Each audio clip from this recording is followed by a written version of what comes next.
Un poco repasar lo que ya vimos. Habíamos llegado hasta, digamos, habíamos visto primero la parte de reclutamiento. En la primera clase de selección vimos la parte de reclutamiento, vimos la parte de empleabilidad, ¿sí? Que eso por ahí les puede llegar a interesar más por fuera del curso. La parte de currículum, de LinkedIn, de todas esas cuestiones. Después vimos cuando se recluta, bueno, todo lo que tiene que ver con la primera selección, el primer filtro, que es lo que se analiza, cómo se clasifican los currículums. Después pasamos a las etapas de evaluación, donde vimos, o de selección, donde vimos algunas estrategias de selección y las clasificamos la clase pasada. Y ahora vamos a ir a la parte de toma de decisiones, es decir, de cuando se selecciona la decisión de contratar, así es como se lo llama. Y en particular de las estrategias de selección habíamos hablado del tema de la entrevista grupal o el assessment center, que es muy habitual. Así que bueno, ahora vamos a ver la decisión de contratar, que sería cuando se elige una persona, qué es lo que se hace, que se llama el proceso de inducción, así como termina o sea, la etapa de selección tiene tres etapas que serían el antes, el durante y el después, digamos. El antes sería el reclutamiento, la organización del equipo, todo eso. El durante son las técnicas concretas de selección, la entrevista, el assessment center, las dinámicas, los cuestionarios, todo eso. Y el después es la inducción, o sea, cuando decidimos contratar a alguien, cómo hacemos que ese alguien se alinee a la organización. Hablábamos que ya derribamos unos cuantos mitos sobre el tema de la selección y dijimos, no siempre la persona adecuada no es la mejor, sino la que más se puede adecuar a la organización y al puesto de trabajo. Entonces, de ese punto, la decisión de contratar, algunas preguntas de repaso que ya las he mencionado en otras clases. ¿Quién decide? Siempre la persona que decide, para que lo tengan de una manera más clara, digamos, más en idioma nuestro, digamos, es el que paga, básicamente. O sea, el que va a decidir siempre va a ser el que termina pagando. El gerente general de la organización, el jefe directo si es el que paga.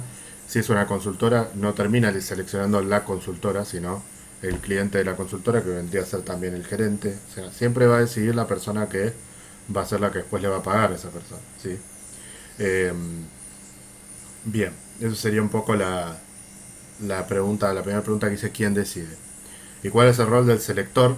El selector, o sea, la selector lo pongo en general porque puede ser por consultora, que sería tercerizado, o sea, yo contrato a una empresa que se dedica a buscar talentos o personas o candidatos para puestos de trabajo.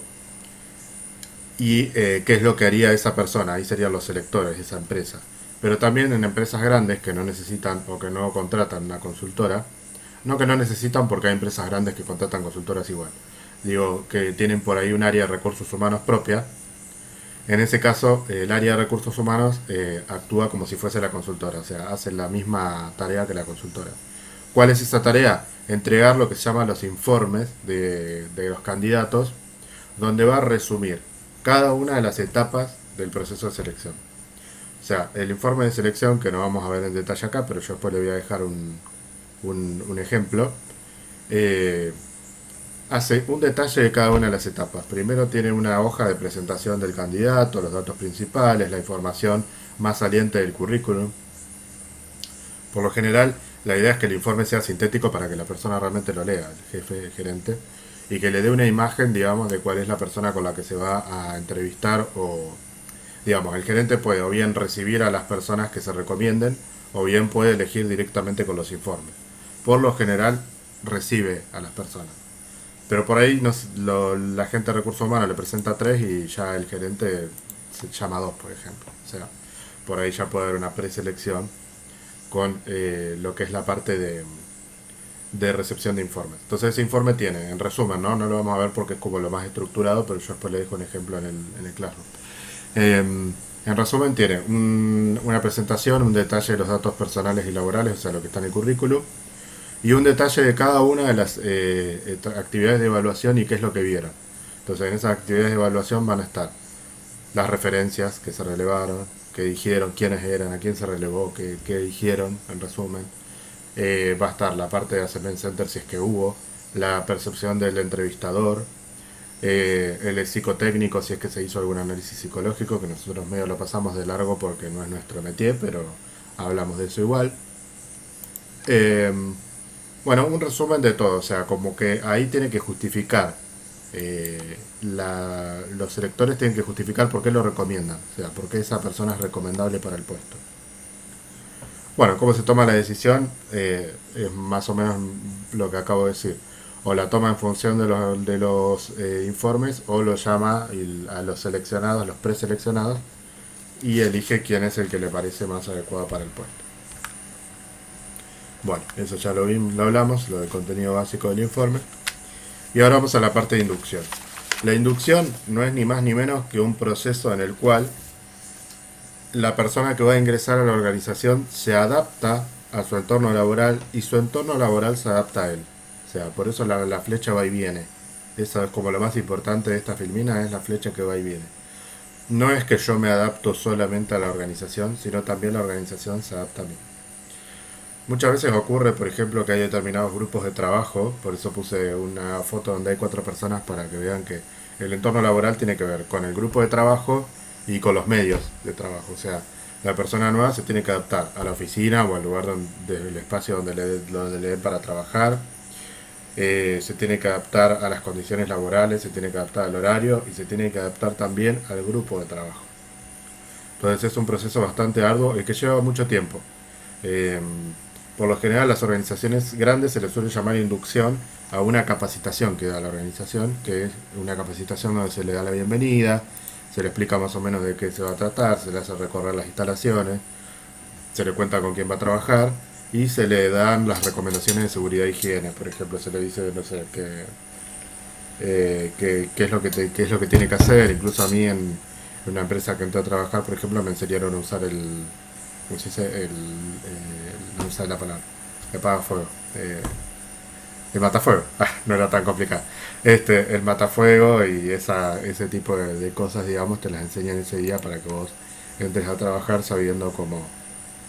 La verdad no me acuerdo cómo se usa, si me preguntan ahora, sí que tendría que volver a hacer la inducción, pero te enseñan esas cosas también. Y después, a veces la inducción tiene que ver con el puesto de trabajo, como hablábamos hoy con Antonella, el tema de las competencias. Si vos tenés un puesto de vendedor o de atención al cliente, te mostrarán cómo es el modelo de atención al cliente de la organización, qué es lo que tenés que hacer, cómo tenés que tratar a la gente y todo. Por ejemplo, yo como estaba en un puesto de oficina administrativo, me acuerdo que la inducción mía fue más corta porque después había una parte que era todo para la parte de ventas y yo ahí no tenía que estar. Así que, digamos, después se va haciendo a medida de las personas o de los puestos laborales. Bueno, entonces, el empleado nuevo al entorno laboral y el entorno laboral al empleado. Ese sería como un resumen bastante, o una síntesis bastante, digamos, certera, por decirlo de algún modo, de cómo es un proceso de inducción. Eh, Bien, avanzamos un poco. Algunas características del proceso de inducción para entenderlo un poco mejor. Como dijimos, es un proceso. Yo les pongo que es un proceso para demostrar. El proceso nos da como una idea de un trayecto, ¿no? Como de un camino de acciones, y es un poco eso, la inducción. Entonces ahí lo que trato de hacer es derribar esto de que la inducción es una capacitación y se terminó. A mí, por ejemplo, como trabajo en una organización grande, la inducción o la capacitación me la dio gente que no trabajaba conmigo. O sea que yo no estaba inducido cuando salí de ahí porque no conocía a nadie de las personas con las que iba a trabajar, no sabía cuál iba a ser mi oficina porque la tomé en otro lugar. Entonces, a veces se le llama inducción a algo que es parte del proceso de inducción, pero no es la inducción en sí. Entonces, es un proceso porque incluye varias acciones, no una simple capacitación. Es bidireccional, por lo que acabo de explicar recién, porque es un ida y vuelta. Estaba pensando recién que para agregarles algo que yo el otro día creo que ya les había dicho, que cuando la selección se hace por consultora, por lo general la consultora no termina cuando envía los informes, su proceso, sino que después, cuando pasa un tiempo, vuelve a llamar al gerente para ver cómo anduvo a la persona que seleccionaron. Y eso es también parte de la inducción. Es decir, pedirle un informe para decir, bueno, cómo fue, se pudo adaptar, se pudieron adaptar a esa persona, cumplió el horario, todo eso. Incluso les conté algunos ejemplos de gente que cambiaba la forma de ser, que de repente faltaba, todo eso que les conté en la clase anterior. Bueno, es recíproco también por lo mismo, porque, digamos, la persona introduce cambios en la organización, directa o indirectamente, porque o sea, simplemente por la presencia del ser, ¿no? No digo cambios de que va a entrar a cambiar todo, pero cuando hay una persona más, no es lo mismo a que no haya una persona. Entonces, genera cambios, puede generar, qué sé yo, que primero lo quieran conocer, que quieran saber cómo es, que, qué sé yo, que lo unan al grupo, que no lo unan al grupo también puede pasar, por ejemplo. Bueno, puede pasar un montón de cosas. Entonces, esa persona, quiera o no quiera, haga o no haga, va a introducir algún tipo de cambio dentro del grupo y también va a salir modificado o modificada por el grupo. Por eso también es un proceso de adaptación mutua. Bueno, em, el proceso de adaptación, de inducción, perdón, o adaptación, que podría ser lo mismo, incluye mínimamente todo esto, como para que ustedes se den cuenta, no es que vamos a ver todo esto detalle a detalle, pero sí para que ustedes se den cuenta lo que acabo de decir recién, que no es simplemente, bueno, así se usa el matafuego y vas a trabajar en tal lugar y tu jefe va a hacer tal. No, es un montón de otras cosas. Uno se tiene que adaptar al puesto de trabajo, que es lo más fácil para empezar. O sea, se tiene que adaptar a las funciones, a las tareas adecuadas. Y se tiene que adaptar también a su ambiente de trabajo, ¿sí? O sea, puede pasarnos que, por ejemplo, a mí me pasó que cuando llegué, mi oficina no tenía calefacción, por ejemplo, cuando empecé, entonces tenía un frío bárbaro a la mañana. Entonces, bueno, ahí uno tiene como que también adaptarse y a su vez el entorno adaptarse a uno. Como esa oficina no se estaba usando, no había calefacción, me pusieron una calefacción. Entonces, es como que hay eso es parte también de la adaptación del ambiente de trabajo. A las compensaciones y beneficios, o sea, a saber bien qué es lo que te van a dar, si te dan una tarjeta, si te dan esto, si te dan lo otro, empezar a aprender todo eso. A mí, por ejemplo, yo tenía una tarjeta de empleado y al principio no entendía nada, porque me dieron un papel, me dijeron, lee esto, firmalo. Yo lo leí, lo firmé, pero no entendía nada de qué se trataba. Entonces, a las compensaciones también hay que adaptarse. Este, saber bien cuál es la obra social, bueno, un montón de cosas que hay que empezar a adaptarse cuando uno ingresa a un lugar de trabajo. A los canales de comunicación, acá entra tanto lo formal como lo informal, es decir, cómo me tengo que dirigir a mis compañeros, cómo me tengo que dirigir al gerente, qué va por mail, qué va por teléfono, qué va por hay grupo de WhatsApp, qué va por el grupo de WhatsApp. Todo eso, aunque les parezca una pavada, es re importante, porque yo, por ejemplo, a mí muchas veces me pasa todavía que no sé qué es lo que la gente pretende que uno mande por escrito y qué es lo que es mejor llamar por teléfono. Entonces, todo eso también se aprende con los criterios de la organización. Porque mi jefe a veces me dice, no, esto mándamelo por mail así queda escrito, porque el llamado no queda. Bueno, hay muchas cosas que uno tiene que ir aprendiendo a lo largo. Otras personas te dicen, no, y no me mandes un mail tan largo porque no lo leo. Bueno, entonces todas esas cosas uno tiene que ir adaptándose también. Las normas, políticas y procedimientos y la cultura organizacional van un poco de la mano. Tiene que ver con cuáles son los valores que profesa esa organización.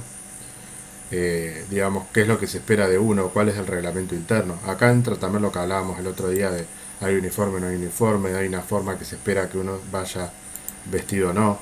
Cómo es el tema de los horarios. Como yo les conté, por ejemplo, lo que me pasó a mí con mi trabajo también, con el tema de los horarios. Que yo estaba acostumbrado a llegar medio ajustado y me dijeron, no, hay un sistema, tenés que poner tu número y qué sé yo. Bueno, todo eso entra dentro de lo que es la cultura organizacional, las normas políticas y los procedimientos. A todo eso también hay que adaptarse.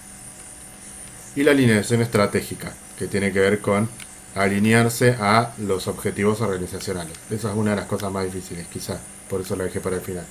Que tiene que ver con que uno pueda orientar todo su trabajo a ver qué es lo mejor para la organización. Saber cuáles son los objetivos de la organización. A qué queremos llegar. Entonces, de esa manera, eh, bueno, es lo que se busca lograr para adaptarse. Yo creo que el problema más grande que tienen las organizaciones en materia de inducción y en general es la comunicación. Yo hace un año y medio que trabajo en el lugar donde trabajo, que espero que no me estén escuchando, y todavía hay un montón de cosas que no sé y que no me avisan. Este, hasta cosas a favor. Les voy a contar un ejemplo como para que se den cuenta de qué hablo.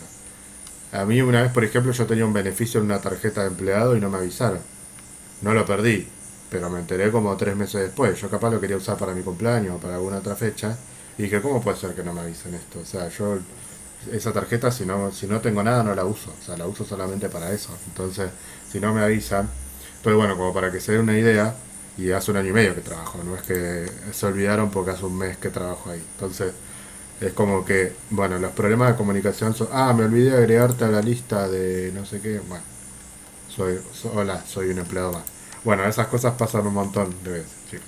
Entonces, las organizaciones le falta mucho, y sobre todo le falta mucha inducción del ambiente de trabajo hacia la persona nueva.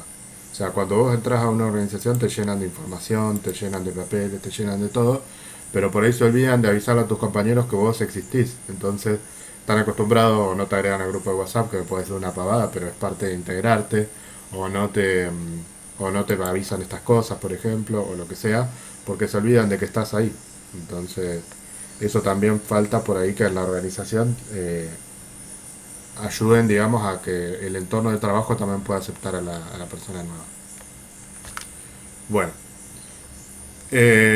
los métodos de inducción lo voy a decir rápidamente porque no merece mucho la pena detenerme acá.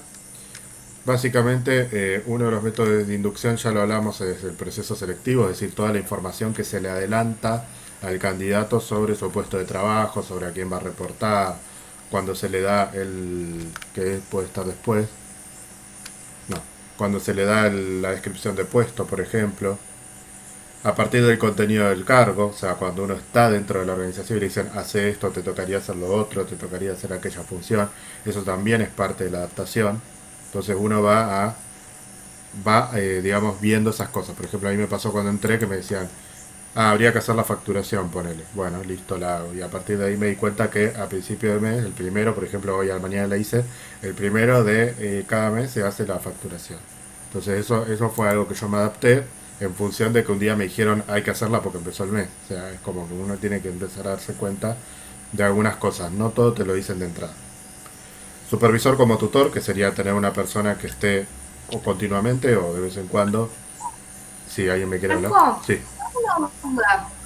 sí. ¿Puede ser que te pidan, bueno, si ya estás efectivo en el trabajo, te toman como empleada, puede ser que te pidan a un certificado médico para ver si tenés alguna enfermedad crónica o no sé si pasa en todos lados, pero yo cuando estudiaba en el Avanza, en la inscripción me pedían un certificado médico para ver si tenía alguna enfermedad crónica, pero no sé si por ahí para los trabajos lo mismo. Sí, por lo general lo que se hace son los que se llaman preocupacionales, que son estudios Claro, que se hace cargo de la organización. La organización hacia el empleador. Eso lo vamos a ver. Uy, me atraté con el mate. ¿Para qué tomé mate mientras está? Eso lo vamos a ver en la parte ahora de laboral, que viene ahora.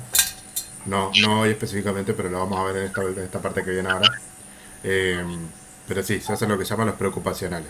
Cada organización tiene claro. diferente tipo. Hay algunas que te hacen, por ejemplo, yo cuando entré a la universidad como docente me hicieron de todo.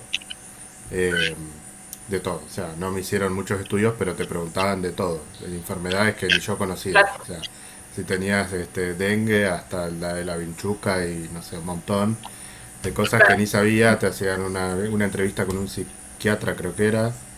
Que bueno, no sé cómo habrá salido, calculo que bien. Te hacen...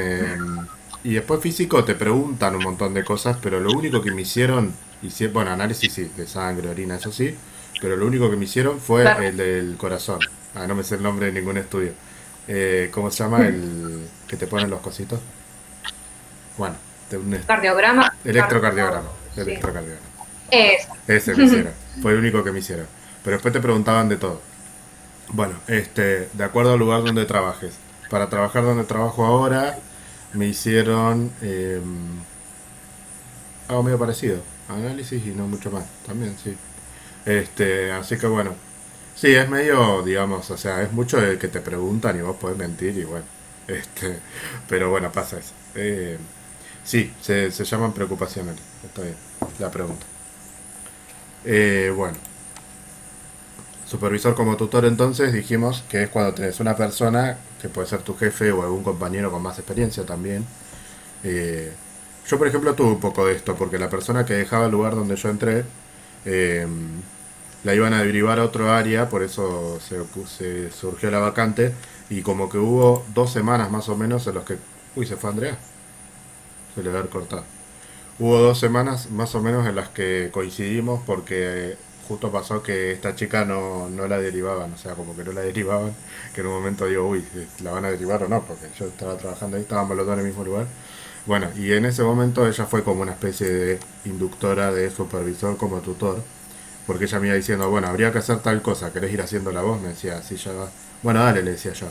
Y entonces ella me iba como orientando en cómo se tenía que hacer para que yo le haga acorde a la organización.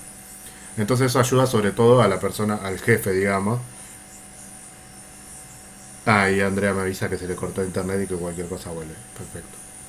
Eh, entonces, bueno, ahí ayudaba sobre todo al jefe porque él no se tenía que poner a explicar una por una todas las cosas. O sea, estando ella ahí, él podía seguir avanzando sus tareas, digamos, y sin que le genere un trabajo adicional tener que formar a otra persona de cero. Y eso fue bastante valioso, como también por ejemplo una mañana me llevó a recorrer todos los lugares donde habitualmente había que ir a hacer algún trámite o algo para que las personas de contacto que tenían ahí me conozcan. Eso estuvo bueno porque por ejemplo tienen contactos en bancos o cosas que por ahí cuando hay que llevar algo y nada más no es necesario hacer la fila, sacar número y toda la historia. Entonces, como ya me conocían, yo decía, tomate, dejo esto y me voy y me iba. Este, en realidad me voy sería, pero digo me iba porque cuando fue la pandemia se cortaron todos esos trámites.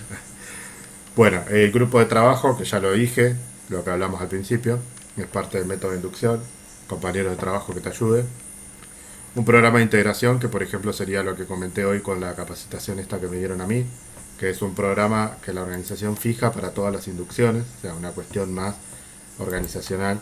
Esto lo suelen tener las organizaciones grandes, no todo el mundo tiene todo esto.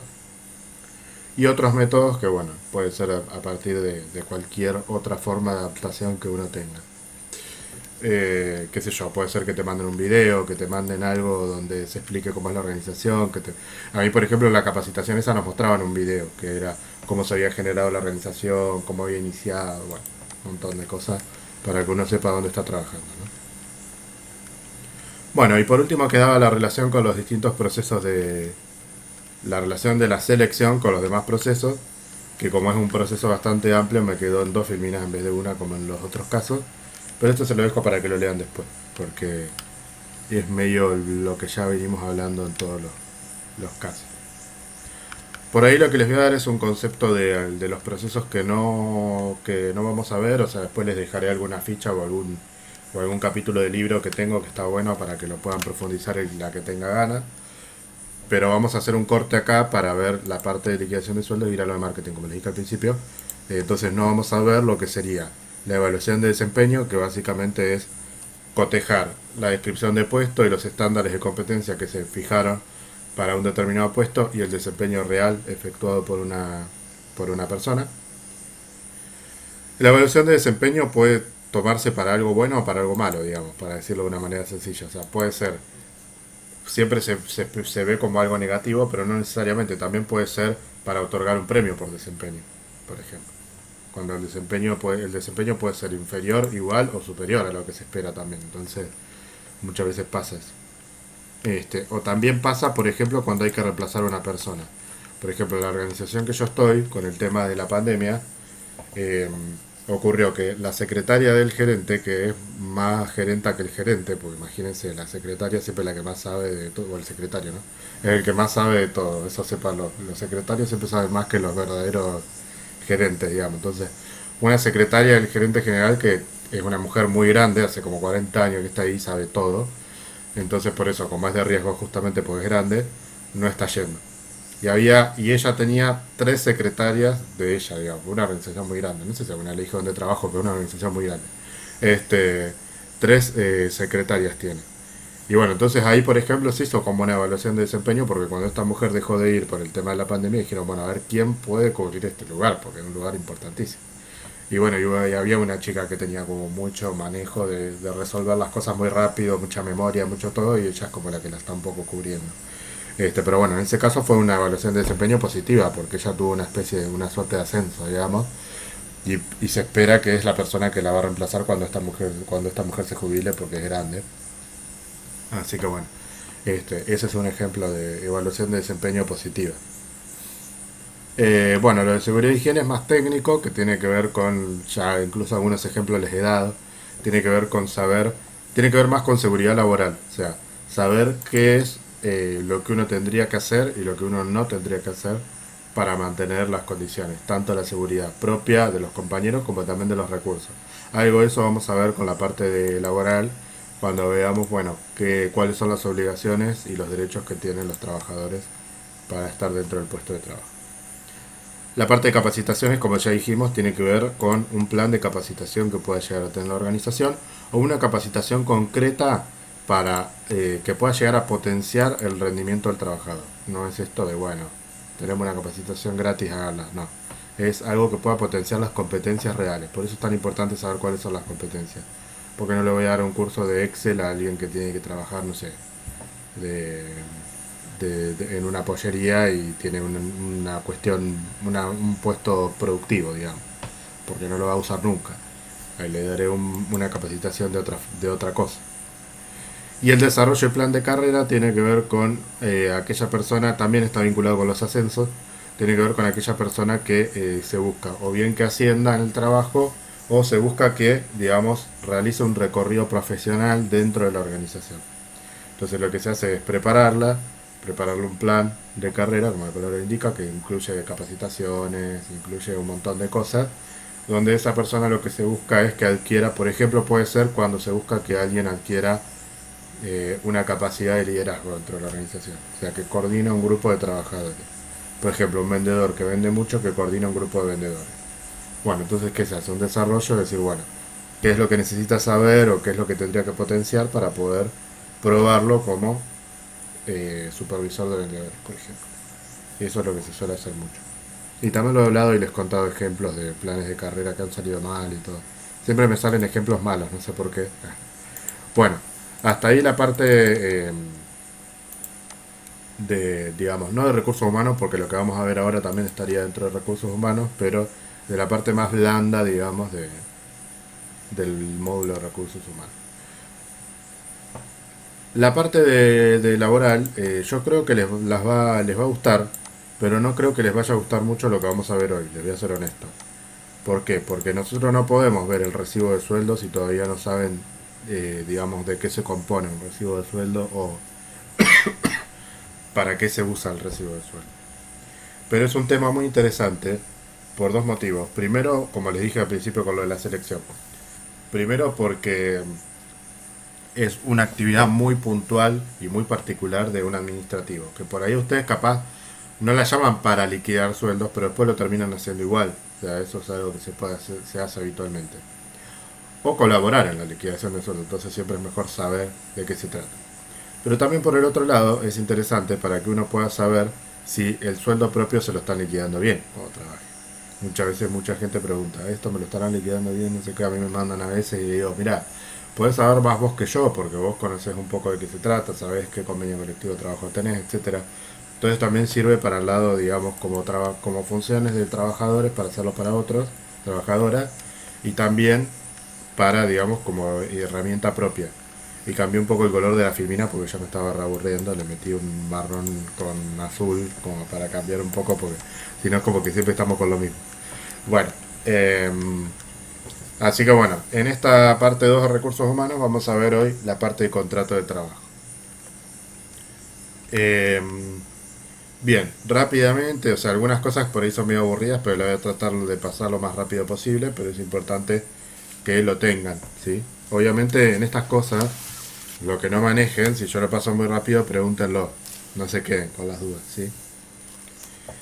Básicamente el tema de contrato de trabajo o de los aspectos laborales son un tema muy sensible en nuestro país y en el mundo, pero sobre todo en nuestro país, porque hay hay un alto nivel de trabajo no registrado, que es lo que vulgarmente conocemos como trabajo en negro, y también hay mucho incumplimiento dentro de lo que son las normas laborales. Y también hay mucha confusión. Hay veces que no es mala intención, sino que hay confusión. Bien.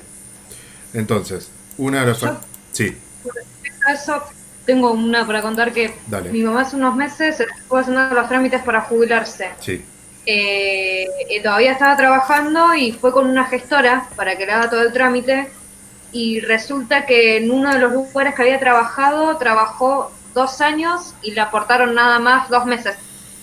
Y ella le hacían firmar el recibo de sueldo como que le aportaban y saltó que encima esa fábrica ya cerró, no se le puede hacer juicio, porque la gestora le dijo, si está le podemos hacer juicio, y no, ya no existe, cerró hace años. Y a ella le habían descontado Y los... resultó eso. Claro. Sí, entonces bueno. Eso pasa muy a menudo. Sí, y muchas veces, o sea, yo lo que hago es ampliar el panorama, no es que estoy defendiendo a nadie, pero muchas veces está mal de todos modos, pero muchas veces lo hacen porque se olvidan, no porque quieren robar plata, pero bueno, igual está mal, obviamente. Claro. Este, pero bueno, mucho, también pasa por eso. Yo les digo los casos que pueden darse. Sí, eso es. O sea, si le pudiera haber hecho juicio, lo hubiese ganado seguro, porque.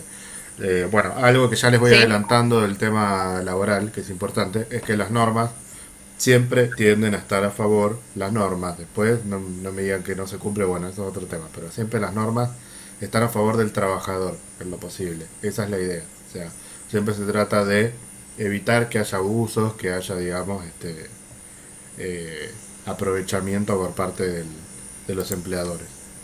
Entonces, básicamente, ¿de dónde surge en nuestro país las normas laborales? Rápidamente. De los artículos 14 y 14 bis de la Constitución Nacional, el artículo 14 es el que otorga el derecho a trabajar y el 14 bis otorga derechos, digamos, colectivos y también individuales que tienen que ver más con las condiciones laborales. Ahí es donde se dice que la jornada laboral tiene que ser limitada, el derecho a las vacaciones pagas, todos esos derechos, pero en general. O sea, dice que tiene derecho a esto, al descanso semanal, bueno, a las licencias, y sobre todo también agrega los derechos colectivos, que serían básicamente los derechos gremiales, o sea, el derecho a pertenecer a un sindicato y también a ser elegido por un sindicato, o sea, como dirigente sindical. Como les digo, la Constitución, si bien es la norma más importante nuestra, lo dice muy someramente, todo así muy, si ustedes lo buscan después, lo dice todo muy entre ítems, digamos, todo entre comas, así nomás. Entonces, a partir de ahí se desprende la ley de contrato de trabajo, que sí, ahí en detalle, digamos, y caracteriza e identifica cada una de estas cuestiones y estos derechos, que son los que nosotros vamos a traducir a un recibo de sueldo, porque una cosa es un recibo de sueldo común, otra cosa es un recibo de sueldo con vacaciones, otra cosa es un recibo de sueldo con aguinaldo y así. Entonces esas son las cosas por ahí que vamos a ir viendo a lo largo de la parte práctica. Bueno, la ley de contrato de trabajo es esta, con algunas modificaciones que siempre se hacen.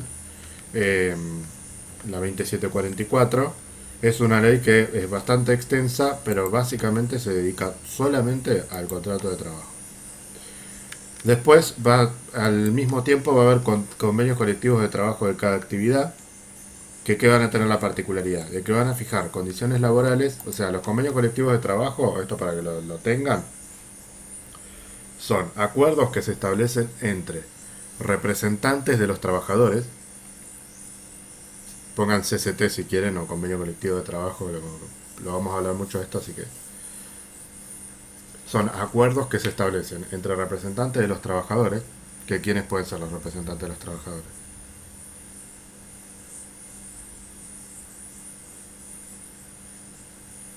un líder sindical Los gremios, claro, los o los sindicatos. sindicatos. Sí, Claro, los sindicatos. pongan entre paréntesis gremio o sindicato, que es lo mismo. Va, lo usamos como sinónimo. Y los representantes de los empleadores. O sea, los empleadores también tienen representantes, que son las cámaras empresariales.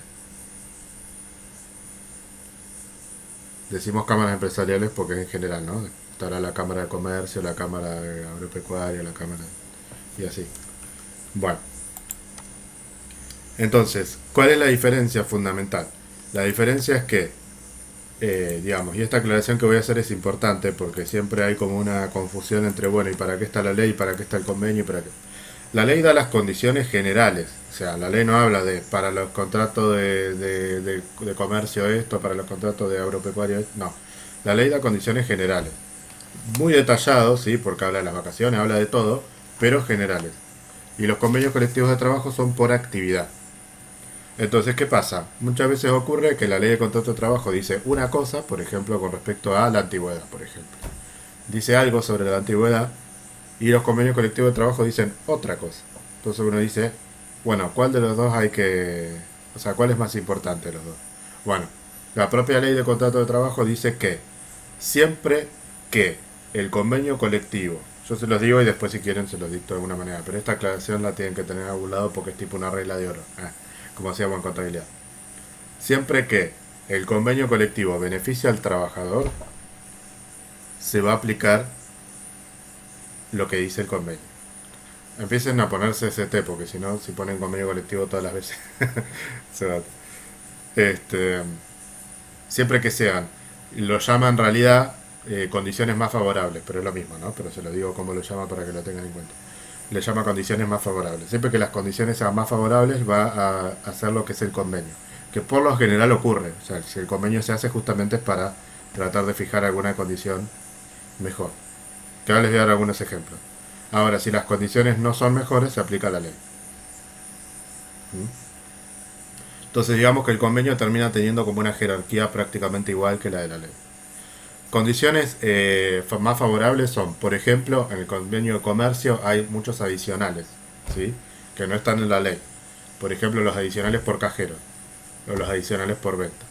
¿Por qué tienen esas particularidades? Porque, por ejemplo, un cajero no es lo mismo que una persona que se dedica a atender al cliente porque tiene una responsabilidad que es la de tener dinero. Entonces los cajeros tienen un adicional. Entonces eso está solamente en los convenios que incluyen a cajeros, digamos. ¿Se entiende? No está en la ley. Después, otra condición más favorable que suelen tener los convenios colectivos son, bueno, no se voy a decir ahora, pero lo vamos a ver después. A ver qué otro ejemplo les puedo dar. Otro ejemplo es, por ejemplo, hay un convenio que es el de agropecuario, que tiene un porcentaje más alto por antigüedad. O sea, tiene el mismo porcentaje hasta los 10 años y cuando uno tiene más 10 años de antigüedad, tiene un porcentaje más alto para cobrar de la antigüedad, ¿no?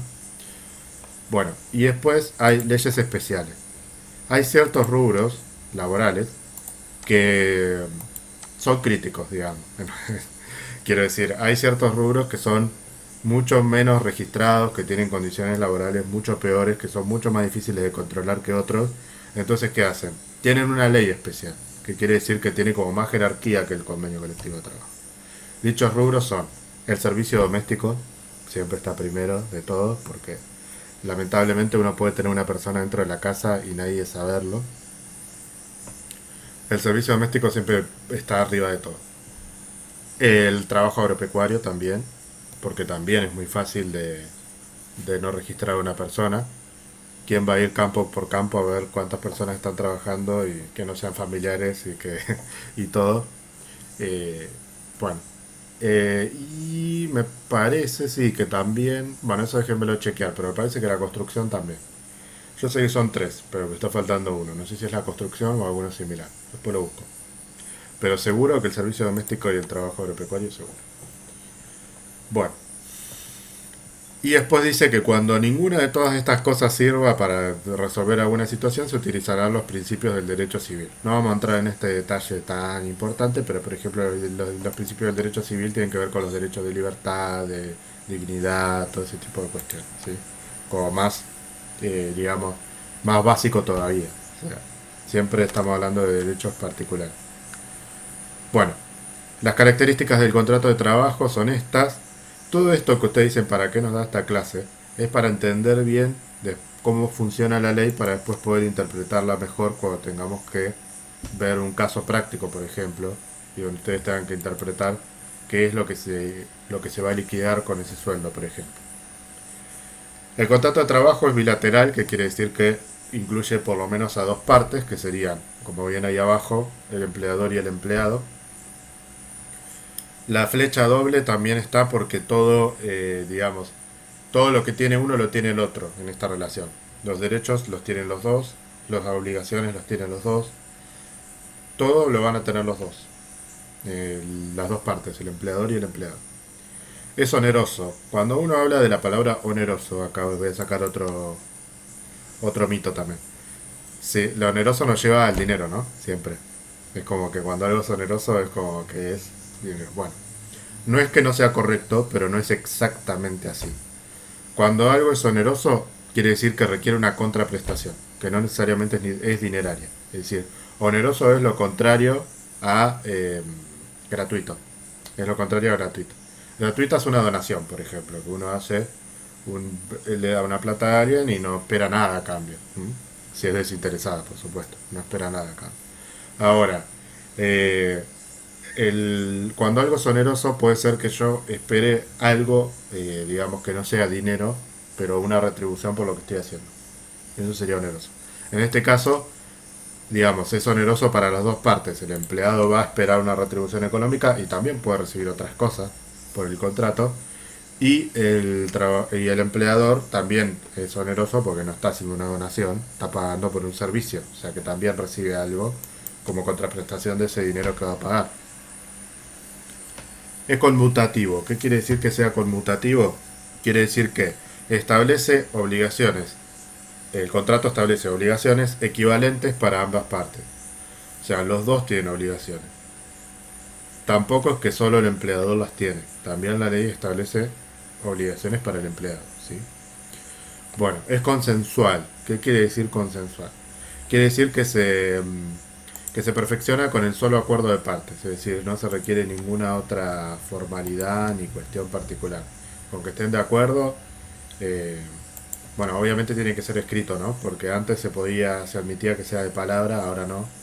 Pero no requiere ninguna otra formalidad. O sea, estamos de acuerdo, firmamos el contrato y se terminó. Detracto sucesivo. ¿Qué quiere decir detracto sucesivo? Que esta es como por ahí la característica más distintiva de otros contratos. Detracto sucesivo es que salvo que esté explícitamente dicho en el contrato, es por tiempo indeterminado.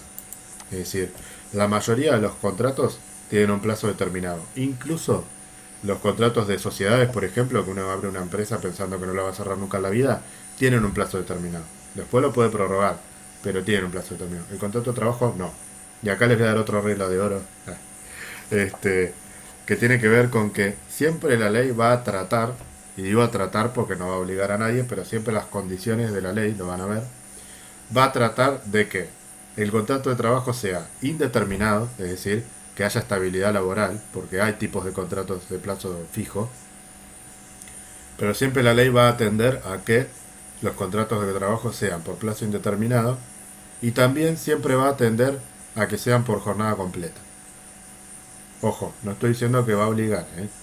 Uno puede tener empleados con jornada parcial sin ningún problema, pero después van a ver en algunos casos especiales que si pasa tal cosa se presumirá que es jornada completa. Si pasa tal cosa, bueno. En este caso el detracto sucesivo quiere decir que si no está establecido en el contrato explícitamente cuánto va a durar, es por tiempo indeterminado. ¿Mm? Bien. Nominado. Nominado y tipificado quiere decir que es escrito por un lado y que tiene una ley que establece cómo tiene que darse su forma, digamos.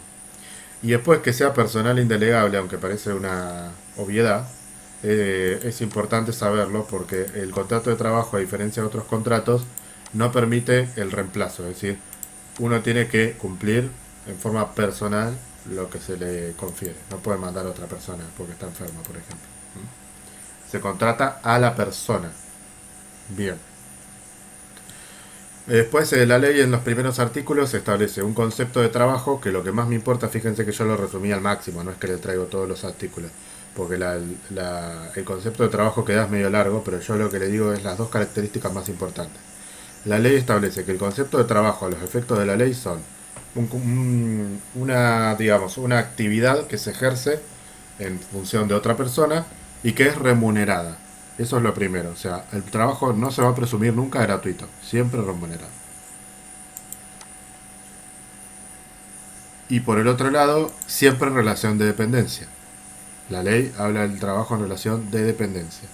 No incluye a los trabajadores independientes, o sea, a los monotributistas. No incluye a las personas que prestan un servicio a la organización, pero que no pertenecen a la organización, o sea, que cobran honorarios, por ejemplo.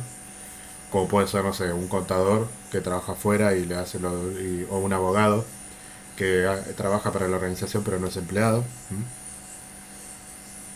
Sí puede obviamente contratar a un contador o a un abogado, pero siempre en relación de dependencia. Bueno, eso es lo que atañe la ley.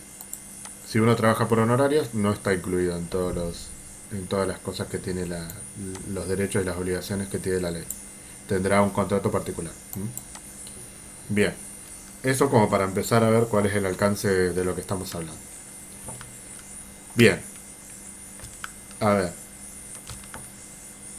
¿qué es lo que se viene?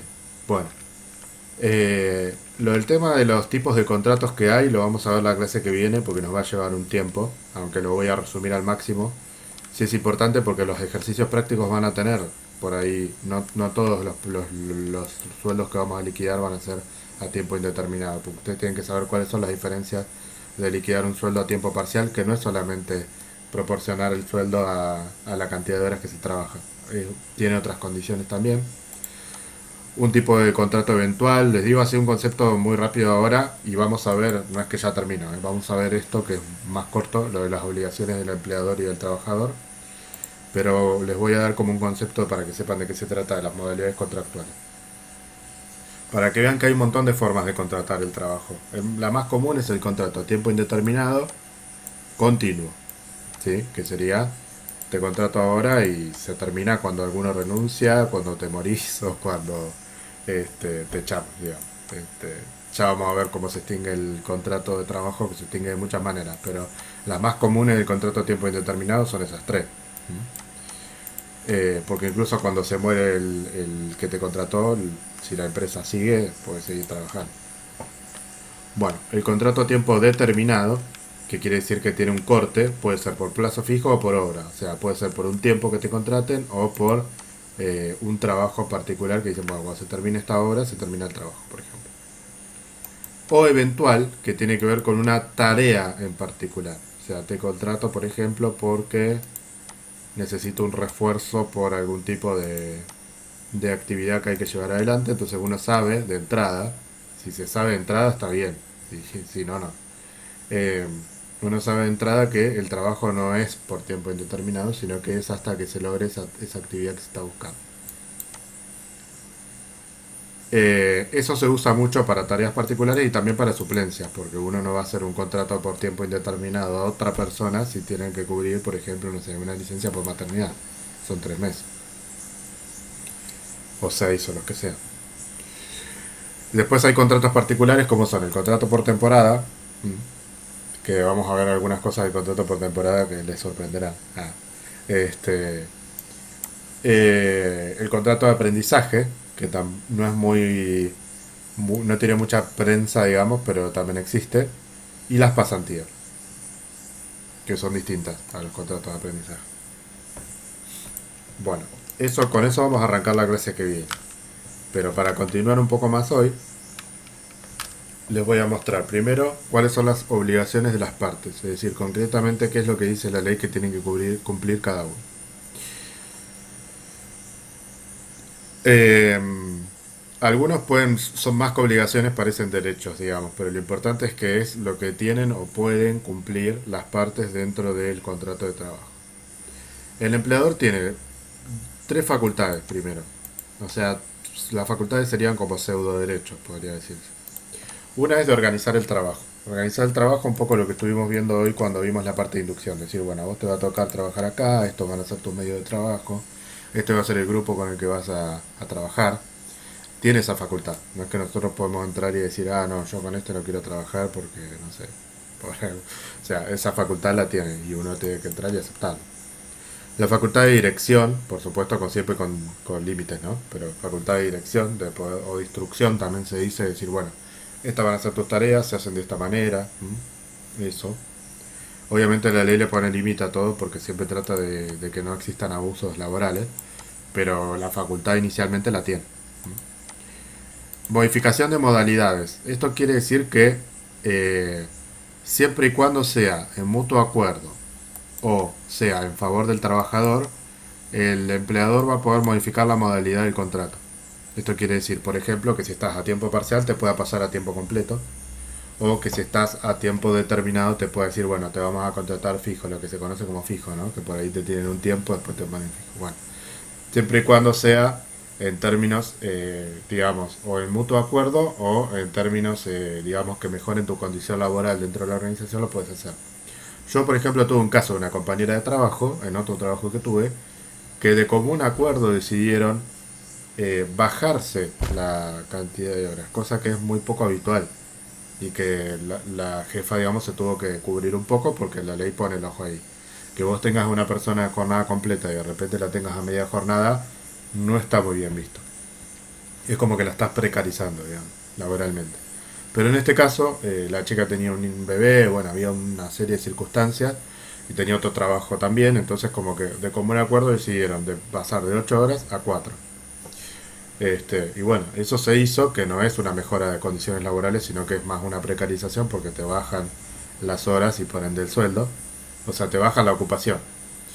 Entonces de esa manera se logró porque fue un común acuerdo. Tuvo que hablarlo formalmente con ella, tuvo que intervenir el contador con un montón de cosas, pero se hizo. Bueno, los controles personales tienen que ver con aquellas situaciones particulares en las cuales se pueda, digamos, dar algún tipo de control de la actividad de la persona. Incluso cuando, por ejemplo, bueno, nos vamos siempre a ejemplos muy extremos, ¿no? No suele pasar tanto, pero por ejemplo, no sé, cuando falta algo dentro de la organización o algún ese tipo de cosas. Pero siempre tienen que ser controles dignos, por eso pongo acá. O sea, en realidad lo que dice la ley es que nunca un control puede, digamos, poner en jaque la dignidad de la persona, atentar contra la dignidad de la persona. Bueno, el pago de la remuneración y aprovechando el ejemplo de Antonella vamos a agregar y aportes. El pago de la remuneración y los aportes previsionales es obligación del empleador. La seguridad laboral, lo que hablábamos hoy, que no te pueden decir traete un matafuego mañana, no. Todo ese tipo de cuestiones tienen que estar obviamente dentro de lo que es el empleado, el empleador. La seguridad de las personas y la seguridad de los recursos también, ¿sí?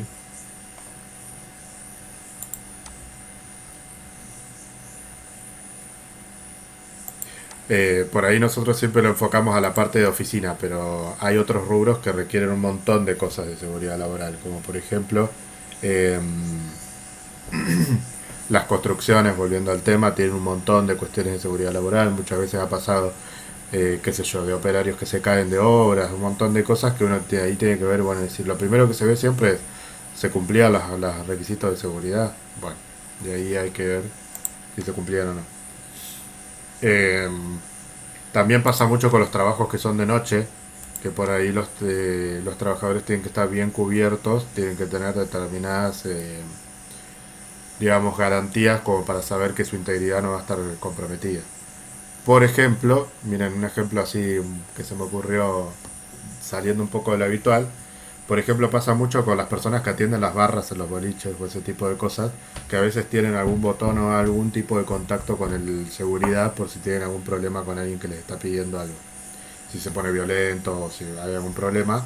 Yo, por ejemplo, se me ocurrió porque tengo una hermana que trabajó mucho tiempo en boliche y tenían un botón que no era así antipánico, digamos, pero era un botón que lo tocaban y el seguridad venía y preguntaba qué pasaba. Entonces como que ahí la persona se quedaba piola siempre. Pero quiero decir, esa era una manera, por ejemplo, de seguridad laboral, porque vos aunque haya mucha gente, no dejas de trabajar a la noche y no dejas de trabajar con gente que tranquilamente se puede zarpar, hablando mal y pronto, porque está o tomada o lo que sea. Este, entonces, bueno, eh, en ese caso, como fue hace mucho, no tenía que ver con el género, era para todos, digamos. O sea, todos tenían la posibilidad de hacerlo. Bueno, y el deber de ocupación, que tiene que ver con que el empleador tiene el deber de, no solo el derecho, sino el deber de ocupar al trabajador. O sea, no puede tener a un trabajador o a una persona sin hacer nada, contratado, por más que le pague, ¿eh? No lo puede tener por mucho tiempo sin hacer nada. Esto ocurre mucho. Este, pero bueno, tampoco es que no te tienen que dejar respirar, digamos. O sea, todo tómenlo sin irse a los extremos, digamos. Pero lo que quiere decir acá es que no tiene que estar el trabajador mendigando a hacer algo, sino que el que tiene la responsabilidad de decirle cuáles son sus funciones y qué es lo que tiene que hacer es el empleador. Bueno, y por último vamos a ver lo de las obligaciones del trabajador, que tiene el deber de diligencia y colaboración. ¿Qué quiere decir esto? Diligencia y colaboración tiene que ver un poco con la predisposición, para decirlo más fácil. O sea, tiene que ser una persona que esté predispuesta al trabajo. O sea, no es que el empleador lo tiene que levantar de la silla para que colabore, sino que tiene que trabajar. Tiene que ver con la predisposición. O sea, en palabras más nuestras sería, tiene que trabajar. Esa sería la manera más directa de decirlo. Tiene que tener ganas de trabajar. El deber de fidelidad. El deber de fidelidad más que nada tiene que ver con no hacer actividades en competencia. Tiene que ver con, por ejemplo, no sé, no estar trabajando para la competencia sin avisar.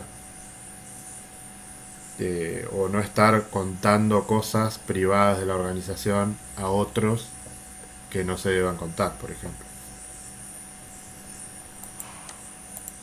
A otros me refiero a la competencia, ¿no? Si le contás a tu mamá, no, nadie se entera.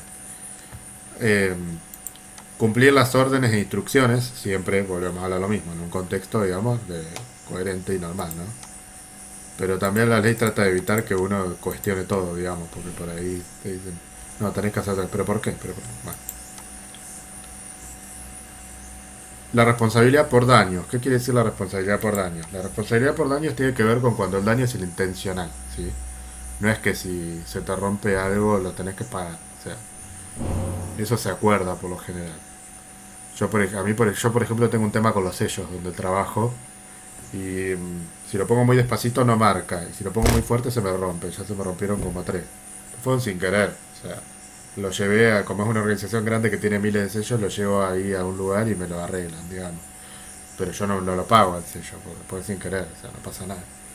Pero tiene que ver con, o sea, así como puede tener situaciones de indisciplina el empleador, también los puede tener el trabajador. Entonces, la ley lo que hace es, bueno, si vos tenés una herramienta, por ejemplo, y la rompes a propósito, bueno, ahí tenés que pagarla, o sea, tenés responsabilidad por eso. Porque tuviste una discusión con un compañero, porque tuviste lo que sea, bueno, puede pasar. Entonces, esa es la responsabilidad por daño. No es que todo lo que rompes lo tenés que pagar, ¿sí?